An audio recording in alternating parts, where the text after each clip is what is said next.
Represento hoy al grupo número 6, que está integrado por mis compañeros Dani Osorio, Ramiro Buitrago, Patricia Bernal, quien les habla Jack Tolosa, y nuestro tutor Germán Alfonso. Hoy vamos a presentar la actividad 2.3, Fenomenología de semejanza de triángulos. Como objetivos para este trabajo, teníamos reconocer e identificar los fenómenos que han sentido al tema semejanza de triángulos y realizar un análisis fenomenológico del tema.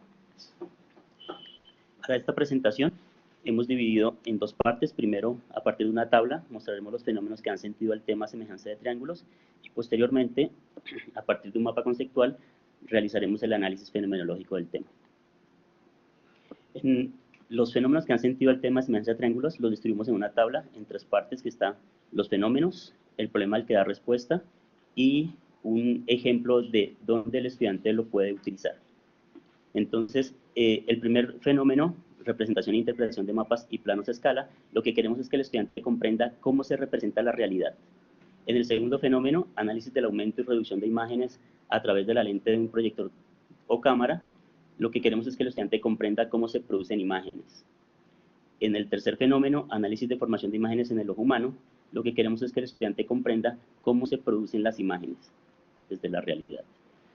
Los siguientes tres fenómenos, lo que queremos es que el estudiante comprenda cómo calcular longitudes inaccesibles. Dentro de esos fenómenos tenemos la medida de la profundidad de un pozo, determinación de alturas, calcular la distancia de un barco a un puerto.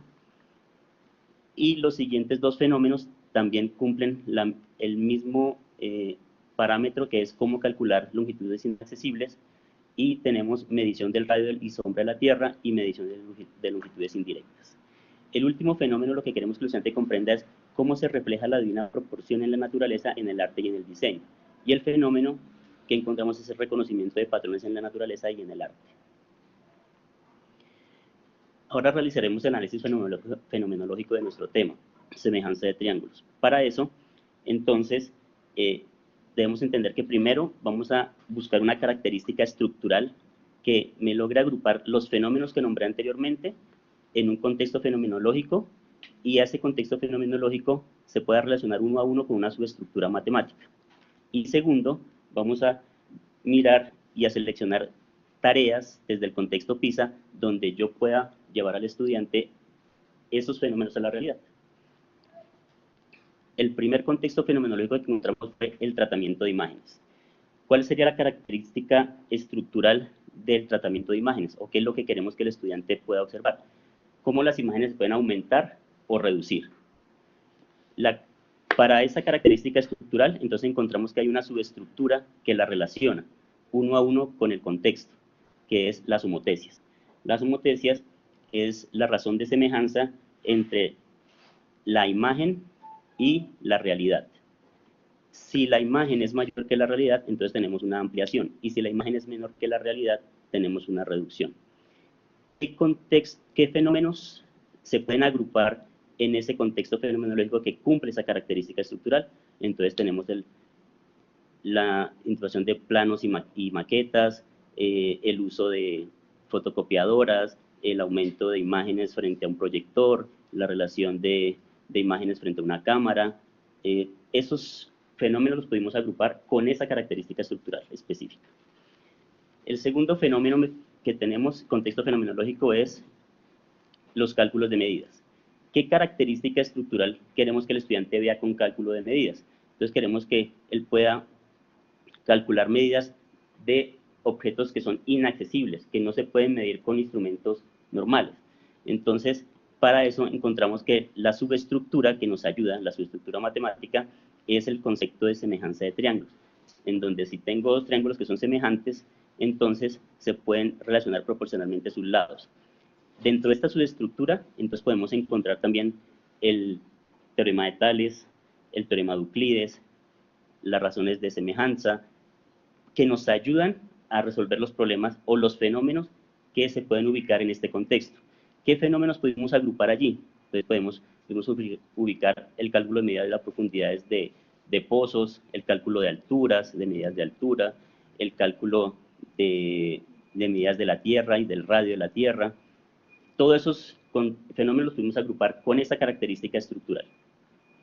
La tercera y última característica, contexto fenomenológico, que encontramos fue encontrar patrones geométricos y numéricos en la realidad. ¿Cuál es la característica estructural aquí? ¿Qué queremos que el estudiante pueda hacer o que el estudiante observe?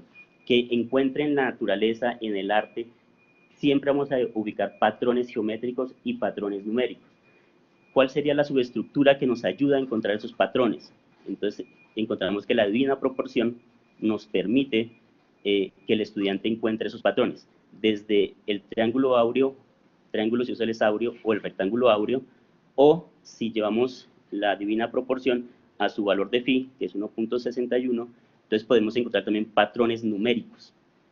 ¿Dónde podemos encontrar esos patrones numéricos? Entonces podemos agrupar unos fenómenos como los caracoles en la biología, en el ADN, y patrones geométricos como los fractales, también tienen patrones numéricos, los fractales. Entonces, también podemos agrupar unos fenómenos con esa característica estructural específica. En el segundo punto, entonces, vamos a mirar qué tareas podemos encontrar a partir de los contextos PISA que relacionen esos fenómenos. Entonces, encontramos que del contexto PISA personal podemos identificar tareas para los estudiantes como que el estudiante aprenda a leer planos y maquetas, que pueda realizar planos y maquetas a escala del sistema solar, de una casa, que el estudiante pueda conocer cómo funciona una fotocopiadora, que cuando observe en una fotocopiadora el número 12.150 sepa que le está hablando de una ampliación y no que quede sin alfabetización matemática. Tenemos el siguiente contexto PISA, que es el profesional. Entonces allí podemos hacer tareas con ellos como que puedan calcular medidas inaccesibles de objetos que no lo pueden medir con objetos normales. En el siguiente contexto, que es el social, entonces el estudiante puede realizar tareas de identificación en el arte de la representación áurea, que pueda encontrar el número phi, que entienda que la matemática genera patrones numéricos en el arte griego, en las construcciones. Y en el último contexto, lo que queremos es que el estudiante pueda observar que a nivel científico yo puedo usar la óptica geométrica para poder identificar cómo funciona el ojo humano. Y puedo utilizar también en diferentes contextos de cómo funciona una cámara, de cómo funcionan los lentes, nuestro tema central. Este es nuestro mapa conceptual final, donde se encierra toda la fenomenología de semejanza de triángulos. Muchísimas gracias.